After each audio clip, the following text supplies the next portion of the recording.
이번 주 우리가 암송해 볼 말씀은 요한복음 11장 25절에서 26절까지의 말씀이에요.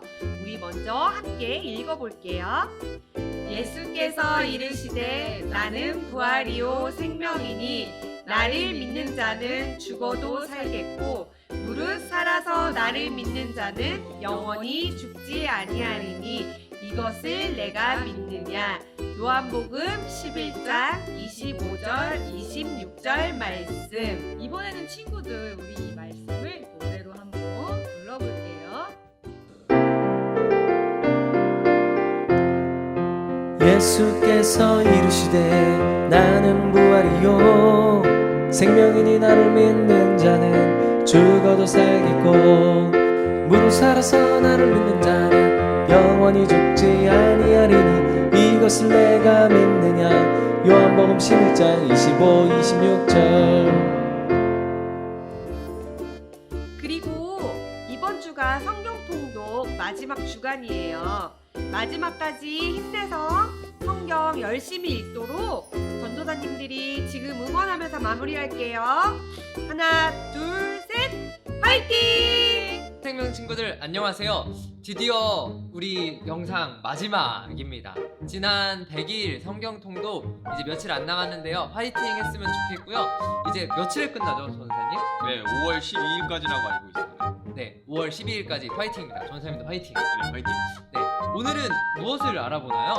네, 오늘은 저희가 이제 마지막 고비라고 할 수 있는 요한계시록. 네, 정말 어려운 책인데 이 요한계시록에 대해서 살펴보고자 합니다. 네, 요한계시록에 대해서 전반부에 대해서는 제가 간략하게 그리고 그 후에 우리 전사님께서 요한계시록에 대해서 설명을 이제부터 시작하도록 하겠습니다. 요한계시록, 네, 말 그대로 요한이라는 사람이 썼어요. 예수님의 제자들 중에 베드로, 야고보, 요한 들어봤을 거예요. 그 요한입니다. 세 번째 나왔던 그 요한인데요. 우리 친구들은 로마 제국에 대해서 들어봤나요? 아마 알고 있는 친구들이 많을 것 같아요. 나중에 친구들이 크면 이 책 한번 보면 어떨까 싶은데요. 로마인 이야기. 네, 말 그대로 로마인들이 로마를 어떻게 세웠는가에 대한 책인데 그 책을 꼭 한번 보면 좋을 것 같아요. 이 로마 제국은 예수님이 제자들과 함께 3년 동안 말씀을 전하셨을 때에 그때 그 시절의 이야기, 그리고 뭐 십자가에 달려 돌아가시고 부활하신 후 하늘로 올라가시고 그 후에 이스라엘을 다스렸던 큰 나라에 대한 이야기입니다. 그런데 이 로마 제국이 예수님이 돌아가시고 한 50년, 60년 정도 지났을 때 예수님을 믿는 기독교인, 그리스도인들을 핍박하고 엄청 못살게 박해라는 표현을 쓰죠. 그렇게 했어요.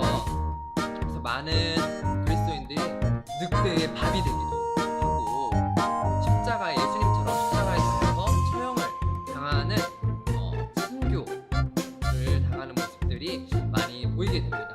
그리고 뭐 도미티안, 처음 들을 수도 있어요. 도미티안과 같은 황제들은 자신이 하나님의 아들이라고 말을 하는 그런 사람들도 나타나기 시작했습니다.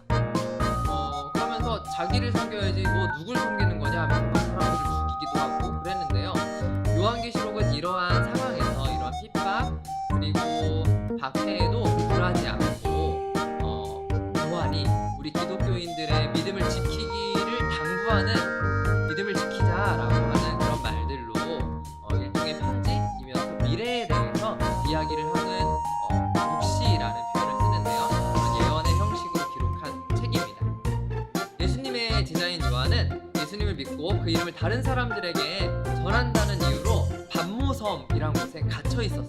네, 갇혀 있었는데 어느 날 성령님 앞에 감동을 딱 받아서 성령님 감동을 받아서 꿈 그리고 뭐 이상을 보게 되는데요.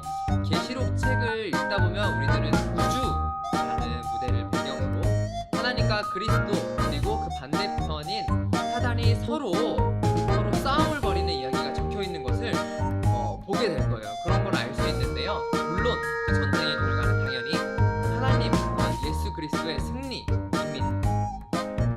요한계시록은 이 세상의 역사가 나중에 어떻게 끝이 나고 그리고 새 하늘과 새 땅으로 이루어지는지 알려주는 책인데요. 그런데 모든 내용은 이야기가 사실 어려워요. 왜냐하면 요한계시록은 좀 상징적인 말들로 이루어져 있거든요. 그래서 여러분들이 좀 많이 어렵지 않을까라는 걱정이 되는 책이기도 합니다. 네, 이렇게 이해하기는 어려운 요한계시록에 대해서 우리 친구들과 전도사님이 살펴보고자 합니다. 네, 요한계시록은 다음과 같이 4부분으로 이루어져 있는 책이에요. 첫 번째는 1장에서 3장이고요. 그리고 두 번째는 4장에서 7장. 그리고 세 번째는 그 7장에서 16장까지의 기록입니다. 그리고 마지막 네 번째는 17장에서 22장까지예요. 첫 번째 1장에서 3장은 무슨 내용이냐면 옛날에 요한이 살고 있었던 당시에 오늘날 터키라고 하는 나라 그 지역에 에베소, 서버나, 버가모, 두아디라, 사데, 빌라델비아, 라오디게아와 같은 7개의 도시가 있었다라고 합니다. 그 7개의 도시에요 교회들이 있었어요. 그 교회를 우리는 7교회라고 합니다. 그 7교회에 대한 이야기가 적혀 있어요. 그리고 4장과 7장에는 하나님에 대한 그 예언의 말씀들이 꽁꽁꽁 숨겨 있어서 이렇게 둘러싸져 있는데요. 그걸 인이라고 합니다. 그게 7개가 있었다라고 해요. 7개요. 그래서 그것을 7인에 대한 이야기라고 합니다. 이때 4개의 생물과 그리고 하나님 보좌 앞에 24명, 그러니까 24명의 장로들이 있었는데요. 그때 하나님께 경배를 드렸다라고 합니다. 이때 이 7개의 인이 하나씩 떼어지는 이야기. 이때 하나님의 선택을 받은 사람들이 어떻게 하나님을 경배하는지에 대한 이야기가 적혀 있습니다. 그리고 8장에서 11장은요. 이 7나팔이 나중에 불려지게 될 때 하늘 보좌 앞에서 이루어지는 여러 가지 일들에 대해서 이야기하고 있어요. 하나님의 예언의 말씀을 가지고 있는 2명의 증인이 나와서 하나님의 승리를 노래하고 있습니다. 11장에서 16장은요. 용이라고 하는 이 어떤 동물이 나와서 하나님의 아들을 베고 있는 한 여자를 공격하는 이야기입니다. 여기서 용이요. 바다에서 올라오는 짐승에게 명령을 내려서 그 짐승이 하나님을 섬기는 사람들을 막 죽이고 그러거든요. 그때 여러분들이 알 수 있을지 모르겠지만 숫자 666이라고 하는 숫자가 등장합니다. 이 666은요. 히브리어로 표기를 다시 해보면 네로 황제를 가리키는 상징 숫자예요. 17장에서 20장은요. 7번의 재앙이 이루어지고 나중에 아마겟돈이라고 하는 그 마지막 큰 전쟁을 통해서 하나님을 대적했었던 바벨론이 무너지는 사건을 이야기하고 있습니다. 사단의 권세를 상징하는 바벨론이 무너지고요. 바벨론을 가리켰었던 사단은 1000년 동안 감금당하는 신세가 됩니다. 그리스도께서 만왕의 왕으로 오셔서요. 결국은 새 하늘과 새 땅이 오고 하나님의 나라가 이 땅에 다시 도래하는 사건을 그리고 있죠. 네, 드디어 설명을 다 마치고 저희의 임무도 여기까지인 것 같은데요. 어떻게 전사님은 지난 우리 15주차, 오늘까지 15주차인데 기억에 남는 그런 영상 혹은 그런 어떤 성경책이 있을까요? 네, 저는 아무래도 여호수아가 이제 가장 많이 기억에 남는 것 같아요. 근데 이제 박스디 영상도 뒤에 나오고 화려했었죠. 네, 저는 시작할 때 정말 편집도 좀 제가 바보처럼 너무 그랬는데 네, 힘을 다하지 못한 뭔가 죄책감 같은 것도 있긴 합니다만 그래도 우리 전사님들과 함께 이 영상들 잘 마무리할 수 있어서 감사한 시간이었던 것 같습니다. 우리 친구들 앞으로도 하나님의 말씀으로 무럭무럭 신앙 안에서 바르게 자라나기를 소망합니다.